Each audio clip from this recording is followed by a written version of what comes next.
kutoka National Office, Deputy Party Leaders who are here, Director of Elections, nyote mzimame tafadhali.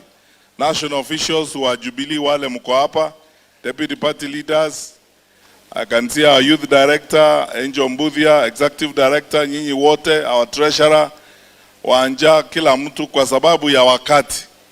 Na waomba sitawatambulisha kila mmoja, lakini nawashukuru kwa kufika. Nataka kusave wakati ili kiongozi wetu wa chama atuzungumzie.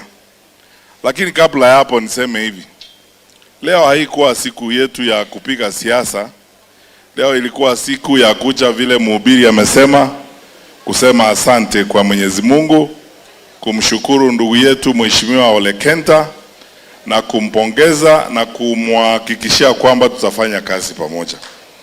Viongozi wa Jubilee ambao mmekuja hapa kutoka tabaka zote, wenye viti wa Jubilee, viongozi wa Jubilee mashinani kutoka Jamhuri yote ya Kenya, ninawashukuru kwa ushirikiano wenu, na pia mimi najiunga na yale wenzangu wamesema kule mbeleni kwamba tutashirikiana na katibu mkuu wetu mpya kuboresha chama na kuenda mbele na chama. Niseme jambo moja tu, na Narok tutakuja kuwa na nafasi ya kuongea hapa. Wakati umefika saa hii. Wakati mimi nafikiria kwa nini ninatafuta uongozi wa nchi hii, Narok is one of those reasons. Hii county imeporwa na wakubwa wa serikali, wanachukua mashamba, licenses zingine zinatolewa pande ile za mining. Sidhani kama wananchi wa Narok hapa, hata viongozi wa county assembly wanaelewa ni kitu gani kinaendelea huko. Tuko tayari sisi kama viongozi wa Jubilee kuunda serikali ambayo inaangazia maslahi ya wananchi, that is responsible, na kwa sababu tumekuwa hapo mbeleni, sisi kati ya vyama vyote ambao vinaongea mambo ya uongozi, sisi tu ndio tumeongoza nchi hii. Jubilee is the only party that has been in government. Kwa hivyo we know what we are talking about. Kupitia kwa rais wetu, sisi ndio tulileta mpango wa Linda Mama. Free primary and free day secondary education ililetwa na Jubilee. Infrastructure development ile ilikuwa inafanywa na Jubilee, na mambo mengi. Hayo ndio sisi tunaomba nafasi, majaliwa ya Mwenyezi Mungu, tupate nafasi kuyarudia na tuendelee mbele kuongoza nchi yetu. Ninawashukuru nyinyi wote, na ninawaomba viongozi wale mmekuja, mnagombea uchaguzi kutoka mashinani kule kwingine kote, wajumbe wa bunge tafadhali.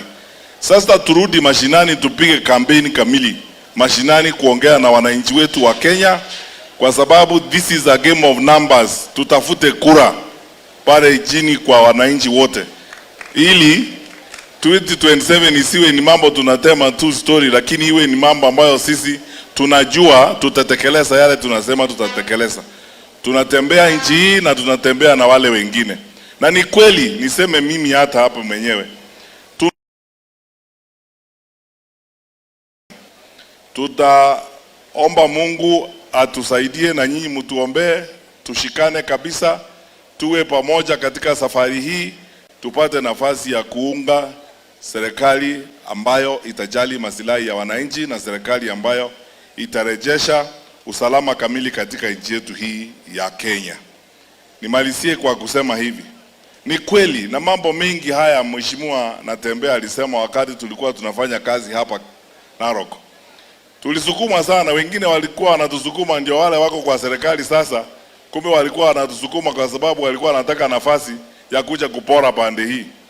Mimi nawahakikishia tukipata nafasi hii, wananchi wa Narok, tutabadilisha maneno haya. We will cancel some of these silly things that are being done in this county for the benefit of our people.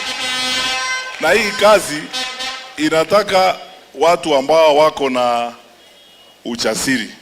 And we have the requisite courage to face the challenges that we have to face to deal with this situation. Tutapata nafasi tena, Mungu akitujalia, tupate kuongea na kupanga kazi yetu hapa Narok na Kajiado na kwingine kote, tushirikiane tupate serikali mpya kukifika 2027. Kwa haya machache, ningependa sasa kumkaribisha kiongozi wetu wa chama, Rais mstaafu ametutumania representative ambaye ni ndugu yake Mheshimiwa Mo'o Kenyatta. Amkaribisha aje atoe ujumbe wa Mheshimiwa Rais hapa kwetu. Mheshimiwa Kenyatta. DJ